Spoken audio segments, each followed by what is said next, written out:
Gentlelady from Wisconsin, recognized for 3 minutes. Thank you, Madam Speaker, and thank the gentleman from Virginia. I rise today in support of H.R. 3610, the Stop Exploitation Through Trafficking Act.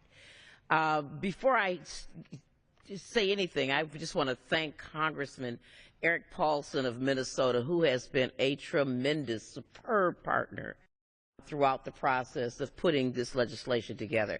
I want to thank the authors of all the other 4 bills that are going to be considered today.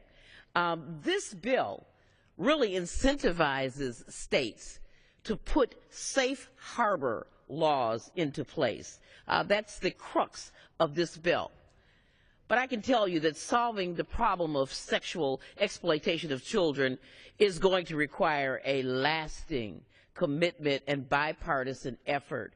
It is going to be very, very, very difficult, colleagues, because this, as the FBI has told us, is not just something that happens in Nigeria, but it's happening right here in the United States. It's a $9.5 billion annual business activity, that 100,000 kids a year are currently trafficked. Another 200,000 are at risk, that a pimp can earn as much as $250,000 a year in this booming business. It's going to take all of us to stop this. The victims are mostly girls, and on average, they're trafficked at age 13. And I'm embarrassed and I regret to report that my own hometown of Milwaukee, Wisconsin, has become known as a sex trafficking hub for both children and adults. As a matter of fact, the FBI reports that Milwaukee has the second highest in the nation for recovered youth. But trafficking is now common in communities all across the country, not just urban, but suburban, rural, from coast to coast. Predators victimize vulnerable young people, such as those that my colleague from California, Congresswoman Bass, will talk about in the foster care system. They prey upon those who are in poverty, but they seek out higher income kids too, going after those who may have some problems at home. They are predators against those who are LGBTQ. The victimization happens on our streets as well as online.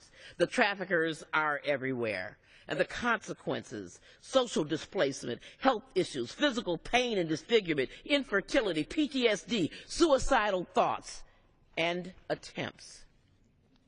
13-year-old children need support and not incarceration. The Stop Exploitation Through Trafficking Act would alter our laws and our thinking about this, that minors are treated like victims rather than perpetrators of crime. They need direction and support for programs like the Job Corps rather than prosecution. I yield to the gentlelady an additional minute. Gentlelady is recognized. This legislation also officially establishes a national human trafficking hotline to help connect victims with the services that they need and allow others to pass along crime tips to law enforcement. I am so proud that this legislation has been amended to add trafficking victims to those eligible to receive Job Corps services, giving them access to job skills training that can lead them toward a better life. The Job Corps, a port in a very tumultuous storm. I will yield back my time because others may want to speak, but I'm so pleased to co-sponsor this legislation, and I would ask that all of my colleagues support its passage. Gentlelady yields back her time. The gentleman from Virginia.